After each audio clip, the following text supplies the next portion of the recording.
Ganito na rin ba ang iyong rear at front brake? Kahit bagong palit ang iyong brake shoe at brake pad. Ang lalim no. Parang pagmamahal mo sa kanya, hahaha joke lang.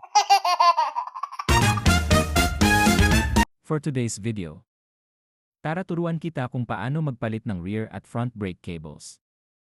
Tatlong cables pala ito, dalawa para sa rear at isa para sa front. Lagay ko na lang sa comment section yung link kung saan ko ito nabili. Siyempre tanggalin muna natin ang mga kaha or playrings ng ating motor. 10, 9, 8, 7, 6, 5, 4, 3, 2, 1. Ang bilis ko no? Siyempre naka-fast forward to hahaha. Ito yung isang rear cable papuntang brake master. Ito naman yung front cable papuntang brake master. At ito naman yung brake master at isang rear cable galing sa brake master papunta sa rear tire.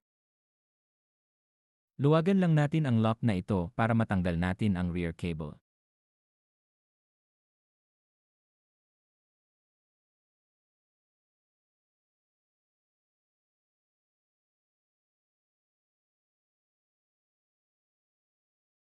At itong isang screw.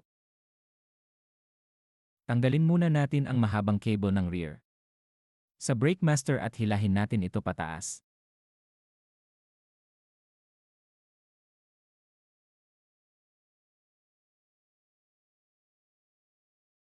At ikabit natin ang bagong rear brake cable.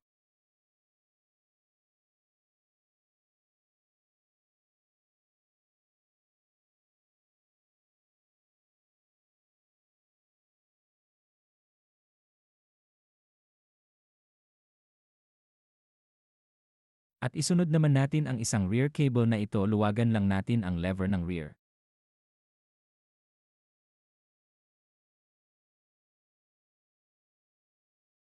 Tanggalin na din natin ang kaha na ito para madali i-adjust ang combi brake.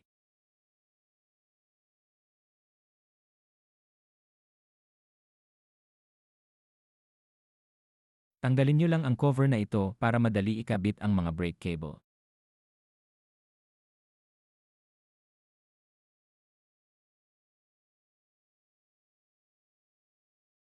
Tanggalin na natin ang isa pang rear cable na ito.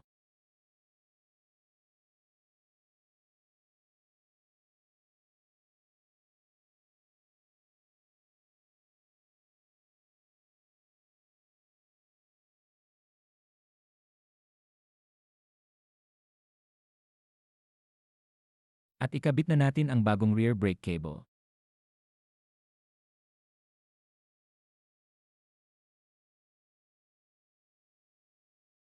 At ang panghuli ay front brake cable, tanggalin lang din natin ang lumang brake cable.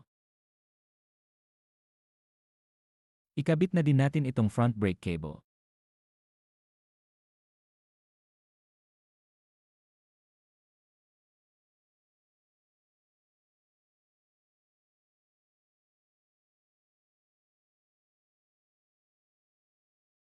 Adjust nyo lang ang mga ito sa brake master, depende sa gusto nyo.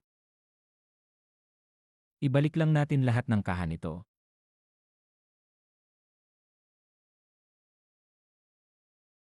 Yun lang guys, please follow, like and share for more videos like this. Thank you for watching.